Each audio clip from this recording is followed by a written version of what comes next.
Antoine aux sources.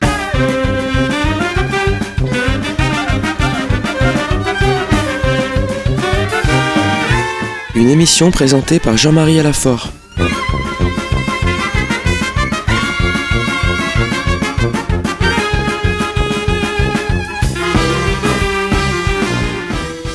Tout a commencé à Jérusalem, la ville des prophètes et de la rédemption, où le Christ est mort pour rassembler dans l'unité les enfants de Dieu dispersés.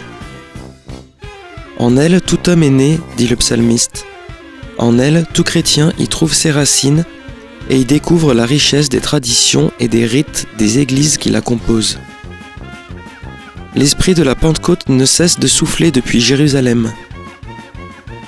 La ville sainte se révèle être la mère de toutes les églises. Jérusalem, la cité du grand roi, ouvre ses richesses pour ceux qui savent écouter. Dans le cadre de notre série d'émissions sur les épîtres pastorales, nous poursuivons cette semaine notre lecture de la première épître à Timothée et nous allons voir comment est-ce que Paul donne des consignes très précises par rapport à la fonction et au ministère de diacre.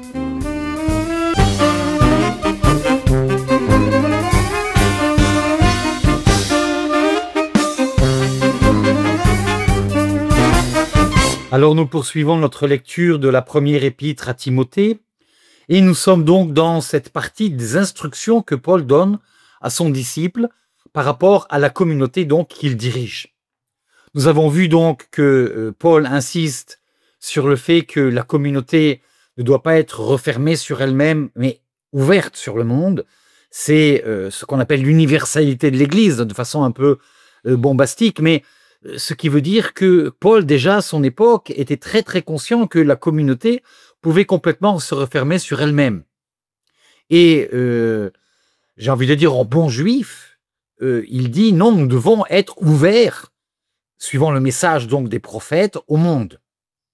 Et donc il y a cet aspect quand même très très intéressant déjà au 1er siècle, dans les premières années de l'Église, ce risque de repliement. Et Paul donne comme instruction prier premièrement pour les gouvernants, pour les dirigeants, pour ceux qui ne sont pas dans notre perspective de foi. Il n'y a pas de condamnation de la part de Paul. Paul ne dira jamais, comme on le verra plus tard dans l'histoire de l'Église, le Concile Vatican II mettra un terme à toutes ces choses-là, mais le Concile Vatican et le Concile Vatican II, mais que ceux qui ne sont pas baptisés iront en enfer, par exemple. Paul ne dit jamais une chose pareille. Paul considère que tout homme, en bon juif, est une créature de Dieu, qu'il a été créé à l'image de Dieu. Tout homme est créé à l'image de Dieu. Donc il y a cette ouverture, cette universalité, ce qui tombe très bien puisque nous sommes donc dans cette période donc de l'élection du nouveau pape, où on parle beaucoup donc de ce que c'est que la catholicité. La catholicité, c'est l'universalité et la fonction du pape. Puisqu'on parle de fonction ici dans la lettre, dans l'épître à Timothée, on parle de l'épiscope, nous allons parler maintenant du diacre, eh bien, n'est pas donc de se refermer sur lui-même, mais au contraire, de l'ouverture. Et la fonction du pape, ce n'est pas seulement de diriger l'Église, mais d'avoir donc un rôle fondamental pour le monde entier. Lumière des nations. Alors, Paul ici fait un ordre, et on pourrait dire c'est le premier échantillon, si vous voulez, d'une sorte de hiérarchie, même si Paul n'utilisera jamais ce terme-là, une sorte de hiérarchie au sein de la communauté chrétienne. Donc, il va parler de ceux qui sont responsables. Si je fais une retranscription, nous l'avons vu la semaine dernière, ce qu'on appelle mashgiach, c'est-à-dire ceux qui se préoccupent, surveillent. Le mot hébreu, c'est épiscope, n'est-ce pas? Ceux qui veillent à la communauté, ceux qui sont responsables de la communauté. Et puis, nous avons donc celui qui est directement attaché donc à l'épiscope, qui est le diacre. Diakonos veut dire donc serviteur. Sans doute, il y a ici une référence à une tradition que nous connaissons par ailleurs dans le monde juif hellénistique, particulièrement chez Philon d'Alexandrie. Il y avait donc alors on appellerait aujourd'hui des sacristains, c'est pas tout à fait ça, mais des gens donc qui sont responsables de la question matérielle de la communauté. Et Paul va utiliser donc le mot grec pour parler de serviteur, diakonos, c'est lui donc qui servit ou assiste, n'est-ce pas? Alors nous avons ici toujours dans la tradition également d'Israël, dans la tradition juive ancienne, eh bien ce qu'on appelle effectivement des assistants. Et donc nous reprenons ce terme-là, nous allons donner une signification plus tard, l'Église va donner une signification plus tard au diaconat, qui a repris de la valeur après le Concile Vatican II, c'était simplement une étape en vue du sacerdoce, et aujourd'hui, le diaconat est véritablement un ministère qui est reconnu en tant que tel. Et là, nous avons le premier ébauche de ce qu'est le diaconat, suivant donc Paul dans la première épître à Timothée. Lisons le texte, et nous allons découvrir quelque chose quand même de tout à fait intéressant. Les diacres. Donc encore une fois, quand on utilise le mot diacre, nous avons déjà donc toute la tradition catholique, chrétienne, orthodoxe, tout ce que vous voulez en tête. Il faut nous dégager complètement de cela. Nous sommes au 1er siècle, il n'y a pas d'ordination épiscopale, il n'y a pas d'ordination de diacre, il y aura une imposition des mains qui sera ensuite donc considérée comme une ordination. Mais pour l'instant, nous avons donc ceux qui sont responsables de la communauté en tant qu'assistants. Ils assistent donc l'épiscope. Les diacres, parallèlement, doivent être dignes, n'avoir qu'une parole. Ne pas s'adonner au vin, ni rechercher des gains honteux. Ça paraît évident. Apparemment, quand on lit le texte, on ne comprend pas très bien pourquoi Paul donne ces instructions. Est-ce que les diacres, c'est-à-dire on dit aujourd'hui un peu les sacristains, si vous voulez, ont tendance à boire un peu trop? Il donne ici des consignes qui sont quand même des consignes très intéressantes. Parce que la première chose qu'il dit, il faut que leurs actes correspondent à leurs paroles, qu'il n'ait qu'une parole. C'est la première chose. Et qu'ils ne recherchent pas, puisque c'est eux qui vont être chargés finalement de la caisse de la communauté, et nous avons déjà vu dans les Actes des Apôtres comment les choses ont pu tourner mal, qu'ils ne s'attardent pas, qu'ils ne cherchent pas donc les gains. Ils sont responsables, le diacre, on le verra plus tard, va être donc responsable, en tout cas à l'époque, au 1er siècle, c'est lui qui va diriger les biens communs, du point de vue donc financier, j'ai envie de dire, perspective. Donc il dit qu'il n'est pas donc de gain, ne rechercher des gains honteux, qu'il garde le mystère de la foi dans une conscience pure. Ce ne sont pas seulement donc des administrateurs, mais ce sont des hommes de foi. Et nous allons voir que ces deux choses vont être réunies dans ce qu'on appellera plus tard le ministère du diaconat. Le service de la communauté très concret, et en même temps être responsable, également avoir une fonction par rapport à la parole de Dieu.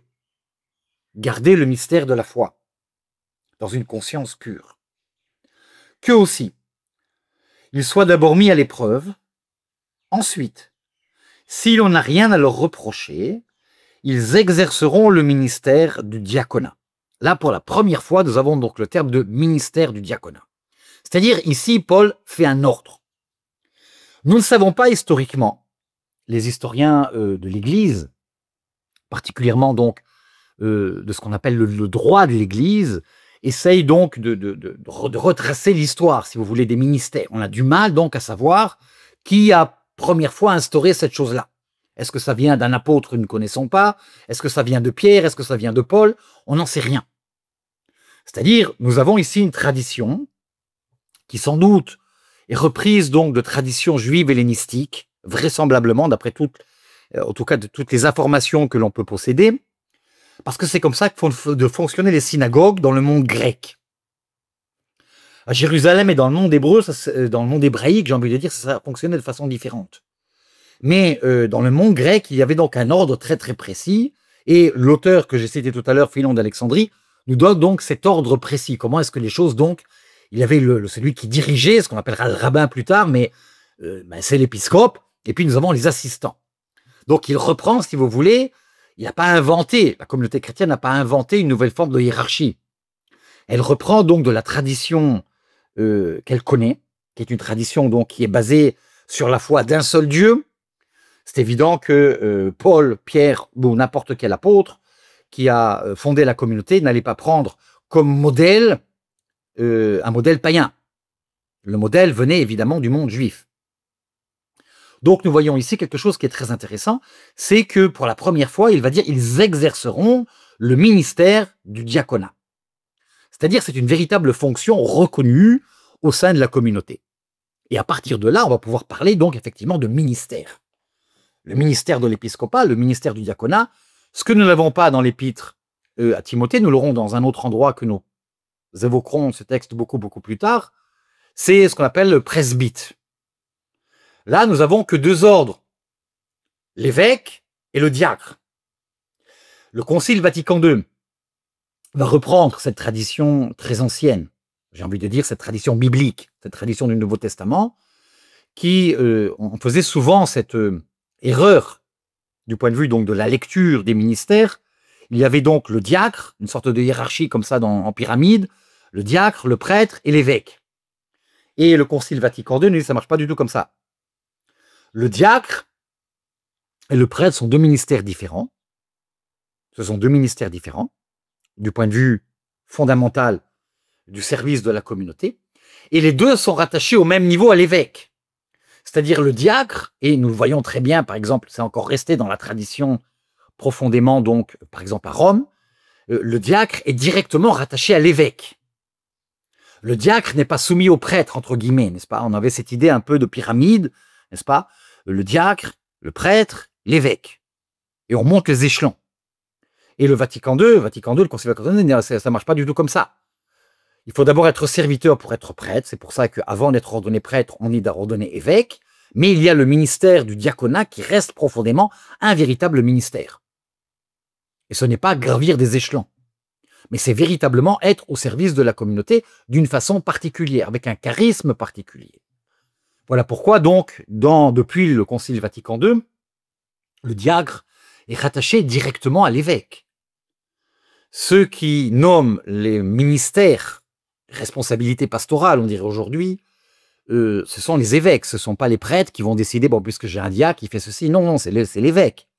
Et le diacre a toujours été, dans l'histoire de l'Église, celui qui est le plus proche de l'épiscope. Le prêtre était éloigné. Hein, le diacre, c'était vraiment celui qui était dans la confidence. C'est très, très intéressant, donc, de rétablir finalement la pensée de Paul sur cette question. Et nous continuons le texte. Les femmes, pareillement, doivent être dignes, point médisantes, sobres, fidèles en toutes choses. Là, on a un peu de mal à comprendre, dans le ministère des diacres, pourquoi tout d'un coup, on nous parle donc des femmes. Alors, il y a deux possibilités de lecture, et il faut bien dire que les historiens ne sont pas d'accord entre eux, ni les théologiens. C'est que vraisemblablement, d'après tous les éléments que nous possédons, il y avait des femmes diacres. C'est-à-dire, il y avait des femmes qui accédaient donc au ministère qu'on appellera plus tard le diaconat. Nous ne sommes pas encore dans la tradition, si vous voulez, qui va s'élever à partir du 2e au 3e siècle. Paul l'a évoqué d'ailleurs, dans d'autres lieux, n'est-ce pas, où les femmes avaient des responsabilités de communauté, elles dirigeaient des communautés. La deuxième possibilité, ça va être donc la suite. C'est-à-dire, il faut lire le texte là, et c'est comme ça que la tradition catholique et la tradition orthodoxe, toutes les traditions finalement vont comprendre le texte paulinien, beaucoup plus tard. C'est-à-dire, il faudrait réinverser. Alors, on renverse, si vous voulez, la vapeur, et on devrait commencer par le verset que je vais vous dire maintenant, et ensuite.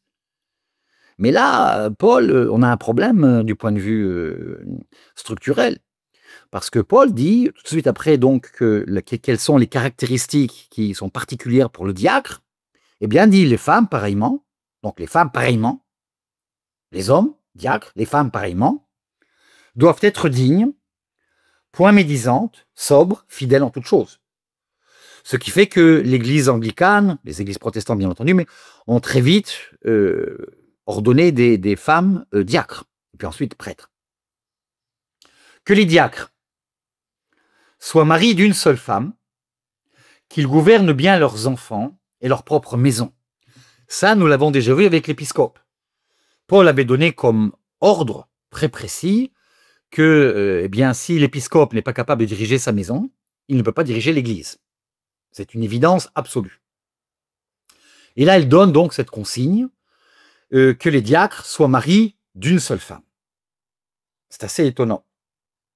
Nous sommes donc dans un monde romain hellénistique et dans un monde juif où la polygamie existe.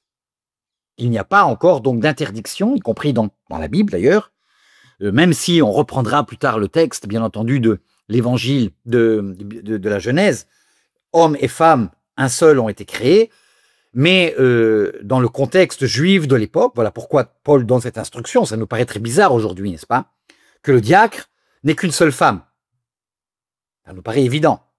Eh bien non, à l'époque, donc, il y avait ce qu'on appelle la polygamie qui était tout à fait acceptée, aussi bien dans le monde païen que dans le monde juif. Dans le monde juif, il faudra attendre le Moyen-Âge avec un personnage qui s'appelle Maor Agola, un grand maître donc ashkénaze, qui va donc interdire la polygamie dans le judaïsme. Mais il faudra attendre donc le XIe siècle. Et nous sommes donc, même si déjà la pratique était déjà très courante. Mais, techniquement parlant, la polygamie existe et il n'y a pas d'interdiction. Abraham a eu plusieurs femmes, David, n'en parlons pas. C'est-à-dire tous les grands personnages de la Bible ont eu plusieurs femmes. Ce qui n'a rien d'étonnant ici dans ce Moyen-Orient que nous connaissons bien. Ici, nous nous confrontons à cette question encore une fois, puisque par exemple dans le monde bédouin, l'interdiction, donc la loi israélienne, n'autorise pas donc plusieurs femmes. Mais dans le désert du Negev, etc., nous avons des tribus qui continuent cette tradition de la polygamie et ils ont plusieurs femmes, même si officiellement elles ne sont pas enregistrées comme femmes.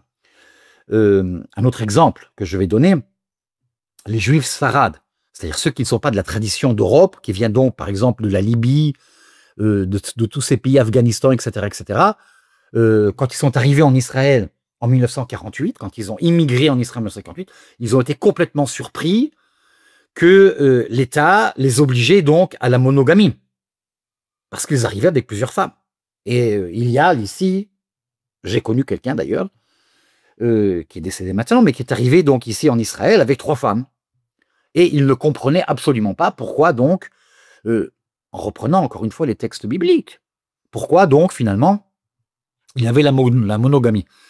Le judaïsme européen a été très très influencé par le christianisme, les deux vont influencer l'un l'autre, et très rapidement donc il va y avoir cette épuration, si vous voulez, de la pensée, cette justification, si vous voulez, de la monogamie, de la fidélité, puisque le mariage va être le reflet finalement de la fidélité entre Dieu et l'homme. Il n'y a pas de possibilité d'avoir 36, n'est-ce pas? Il n'y a qu'un seul Dieu avec une seule femme. Donc cette conception très profonde, qui va être la même conception finalement dans le christianisme et dans le judaïsme, va prendre du temps. Et nous sommes au 1er siècle, je reprends donc mon élément, nous sommes au 1er siècle, et la polygamie est tout à fait acceptée dans le judaïsme. Même si on regarde les textes, par exemple, du Talmud, et on voit que la plupart des rabbins n'avaient qu'une seule femme. C'est-à-dire la tradition était déjà bien établie. Il n'y a pas besoin d'ordre, c'était une évidence, c'était devenu presque une évidence. Mais il n'y avait pas d'interdiction. La loi juive n'interdisait absolument pas donc de se marier avec plusieurs femmes. Et là, Paul dit, eh bien non. Il y a une pensée, une purification de la pensée qui est finalement très très typique finalement du judaïsme de l'époque. Le judaïsme de l'époque ne concevait pas tellement donc la polygamie déjà. Et Paul, qui est pharisien, fils de pharisien, le dit lui-même, eh bien rentre dans cette pensée pharisienne. Que les diacres soient mariés d'une seule femme, qu'ils gouvernent bien leurs enfants et leur propre maison. Car ceux qui exercent bien le ministère de diacre, et ça c'est très intéressant, parce qu'il va dire celui qui exerce bien le ministère de diacre, s'acquiert un beau rang. Alors là, c'est quelque chose d'intéressant, parce que quand on dit un beau rang, on a l'impression donc que c'est une espèce de promotion, n'est-ce pas? J'ai envie de dire hiérarchique, mais c'est pas du tout ce qu'il dit. Un beau rang, ainsi qu'une grande assurance fondée sur la foi qui est dans le Christ Jésus. C'est-à-dire tout ceci nous conduit donc au mystère du Christ, fondé sur la foi qui est dans le Christ Jésus. C'est au sein de la communauté donc qu'il acquiert ça, parce qu'il applique son ministère donc de façon juste. C'est très intéressant de voir que pour la première fois donc nous avons un ordre très très précis, c'est pas de la part de Paul, l'épiscope, les diacres, et quelles sont les consignes très très précises, j'ai envie de dire. Il ne fait pas de discours théologique, Paul, ici. C'est un pasteur, il dit comment les choses doivent se passer. C'est une sorte de droit canon avant l'époque, c'est un essai, c'est assez faux ce que je dis maintenant, c'est un droit canonique. On n'en est pas encore là. Mais le droit canon va reprendre ces éléments. Il va être réformé, bien entendu, plusieurs fois, mais nous avons ici donc déjà des éléments qui sont profondément fondés sur la tradition d'Israël. Parce que ce qu'on appellera plus tard le droit canon, c'est la halara, la loi de l'Église, et Paul, donc, qui est en bon juif, encore une fois, pharisien, fils de pharisien, eh bien, nous donne des règles de conduite. Comment doit-on se conduire quand on a une fonction particulière? Paul, je l'ai dit plusieurs fois, n'est pas seulement donc un théologien, n'est pas seulement un théoricien, mais c'est d'abord et avant tout un pasteur qui, pour sa préoccupation fondamentale, c'est comment est-ce que la communauté chrétienne va véritablement s'ancrer dans la foi et dans la véritable foi dans le Christ Jésus. C'est pour ça qu'il revient toujours dans tous ces versets de l'Écriture, ainsi qu'une grande assurance fondée sur la foi qui est dans le Christ Jésus. Paul, c'est l'apôtre par excellence de la foi. Nous devons fonder notre praxis, notre pratique, sur la foi dans le Christ. Voilà pourquoi, si nous sommes enfants de Dieu, si nous avons fondé notre foi dans le Christ, eh bien nous devons nous conduire d'une façon particulière qui est digne de cette foi que nous proclamons. C'était Antoine aux Sources. Une émission présentée par Jean-Marie Alafort de Jérusalem.